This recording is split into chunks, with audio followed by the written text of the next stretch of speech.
اس میں یہ کوئی لازمی شرط نہیں ہے کہ کردار بھی دیکھا جائے. یہ میں آپ کو بتاؤں کہ ایک بہت بڑی مشکل ہے ہر قسم کی آرگنائزیشن میں. جو سی ای او ہیں ان کو بہت مشکلات ہوتی ہیں. مثال کے طور پر آپ ولنگ بیس کو لے لیں. سب سے پہلے یہ دیکھنا کہ جو بھی ہمیں جوائن کرے گا وہ سگریٹ بھی نہیں پیتا ہوگا. پھر یہ دیکھنا کہ اس کے اندر کوئی کردار کی واضح خرابی نہ ہو جو کہ ہم اسیس کر سکتے ہیں کہ اس کے اندر کیا موڈ مزاج کے مسئلے ہیں، یہ دیکھنے پڑتے ہیں. اس کے بعد اس کی عادتیں طور اتوار دیکھنا پڑتے ہیں کہ وہ کیا ہیں. میں ابھی تھوڑی دیر پہلے بھی ذکر کر رہا تھا کہ مجھے پاکستان بھر میں اپنے سینٹرز کے لیے سائیکیٹرسٹ کی ضرورت ہے، F C P S psychiatrist کی، اور میں کوئی 50 کے قریب سائیکیٹرسٹ کے انٹرویوز کر چکا ہوں. بہت اچھی آفرز بھی کر رہے ہیں، لیکن زیادہ تر سائیکیٹرسٹ چاہتے ہیں کہ وہ 4 5 جگہوں پہ اٹیچ ہوں.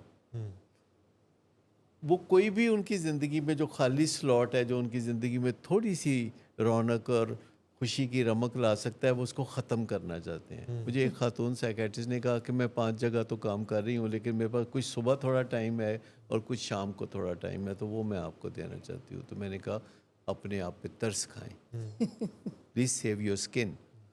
اور بڑے پیار سے ان کو سمجھایا کہ ایسا نہ کریں، یہ آپ کی زندگی ہے اور اس کو آپ سنبھال کے استعمال کریں. یہ بڑی تیزی سے گزر رہی ہوگی کیونکہ 5 جگہ پہ آپ اٹیچ ہیں، عجیب کیوس ہوگا، حواس باختہ زندگی ہے، اس میں کوئی حاصل نہیں ہے.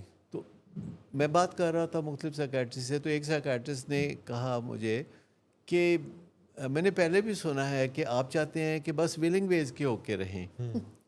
تو میں نے کہا ہاں میں یہی چاہتا ہوں کہ ویلنگ ویز ہو کے رہیں.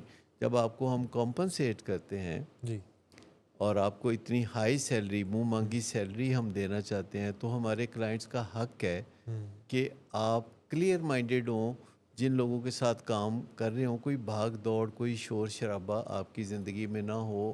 آپ شارپننگ دی سو میں بلیو کرتے ہوں، اپنے پیشنٹس کی زندگی کو اچھی طرح جان رہے ہوں. کہتے پھر بھی بتائیں کہ آپ یہ کیوں چاہتے ہیں، یہ تو بڑی پوزیسونیس ہے وغیرہ وغیرہ. میں کہا نہیں، اب آپ یہ بات کہہ رہے ہیں تو میں آپ کے آسانی کے ساتھ ہی سمجھا دیتا ہوں کہ یہ جو ڈاکٹر ایک جگہ سے زیادہ کام کرتے ہیں، میں ان کو ناجائز تعلقات سمجھتا ہوں. بس اس کے بعد پھر ان کو میری بات سمجھ میں آ گئی. میں نے کہا کہ دیکھیے یہ بڑا ہی سنجیدہ کام ہے. یہ میڈیسن کی دنیا میں سب سے مشکل کام ہے جسے آپ ایڈکشن ٹریٹمنٹ کہتے ہیں. اس سے کچھ آسان سائیکیٹری ہے جو کہ بہت مشکل ہے، اس سے کچھ آسان پھر سرجری ہے، پھر اس سے کچھ آسان میڈیسن ہے. تو یہ ایک خیال کو بدلنا ہے آپ نے، بالکل.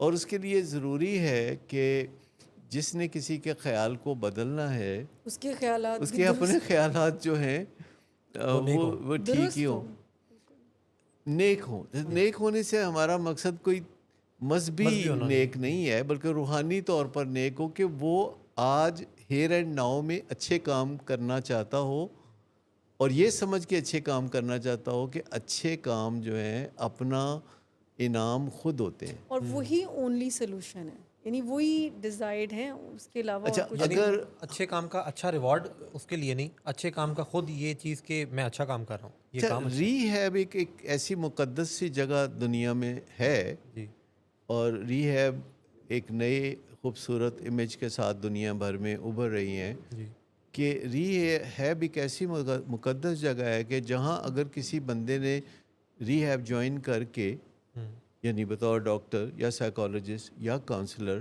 اگر اپنے اخلاق پہ کام نہیں کیا تو بہت جلد وہ خود ہی بیزار ہو کے ری ہیب سے آؤٹ ہو جائے گا. جیسے سمندر مردہ چیز کو اپنے اندر نہیں رکھتا، اٹھا کے باہر پھینک دیتا ہے. تو ری ہیب ایک ایسی دنیا ہے کہ جہاں صرف روحانی طور پر بیدار شخص جو ہے وہ اپنے فرائض منصبی ادا کر سکتا ہے. تو ایک تو یہ کہ یونیورسٹیز دنیا بھر میں، صرف یہ پاکستان کی جو ٹاپ یونیورسٹی کی بات کر رہے ہیں، یہاں کی بات یہ نہیں ہے، مجھے دنیا کی بہت اونچے درجے کی یونیورسٹیز دیکھنے کا اتفاق ہوا.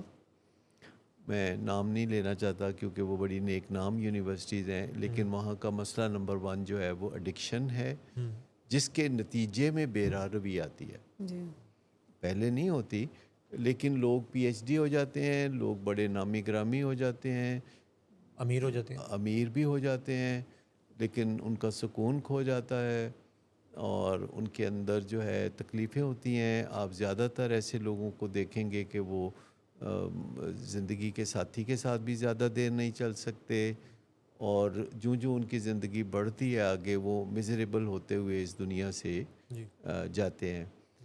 تو قابل ہونے کا مطلب یہ نہیں کہ کردار بھی اچھا ہے، لیکن میں یہ کہتا ہوتا ہوں کہ قابل ہونا چاہیے، جی پر پہلی پرائرٹی تو کردار کے معاملے میں.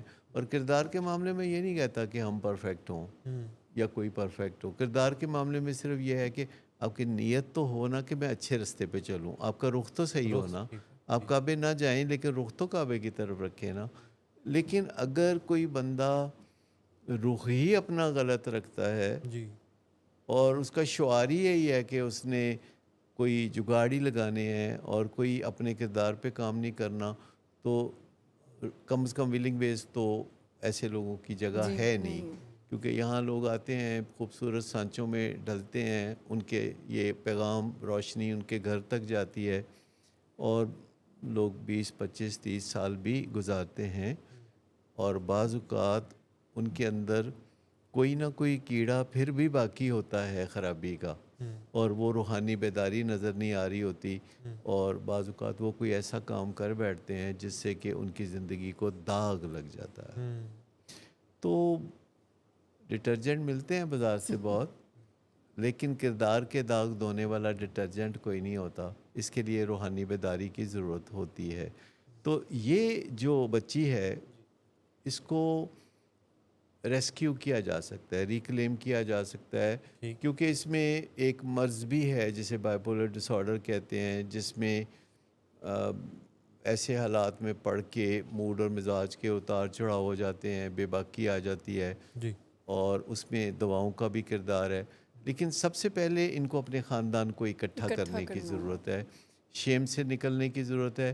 لیکن وہ کہتے ہیں نا، بارش کا پہلا قطرہ تو ماں بن گئی، جی اس نے زبان کھول دی. اور سب سے پہلے اپنے خامد سے ہمیشہ ہر بات کرنی چاہیے. میاں بیوی کو ہمیشہ ایک دوسرے سے بچوں کے بارے میں شیئرنگ کرنی چاہیے، اور یہ ڈکوسلا کہ مجھے پتہ ہے لیکن تم بتانا کہ مجھے نہیں پتہ، جیسے کہ میرا روب رہے، یہ چیزیں جو ہے نا، یہ کامن سینس کی چیزیں نہیں چلتی.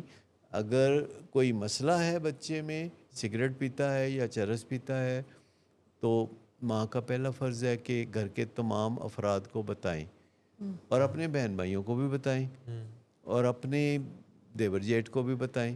اب کہیں گے جی وہ تو شریک ہوتے ہیں، وہ تو یہ بات کر دیں گے، وہ تو بھی اپنے تعلقات اچھے رکھو نا. اگر آپ کے تعلقات اچھے نہیں تو اس کا مطلب ہے کچھ ایڈکٹیو بیہیویئر تو آپ میں بھی ہے. اگر آپ اپنے بھائی سے دل کی بات نہیں کر سکتے، بہن سے دل کی بات نہیں کر سکتے، یا آپ اپنے کسی دوست سے اندر کی بات نہیں کر سکتے، تو پھر اپنے دوستی نہیں روک پالے ہوئے.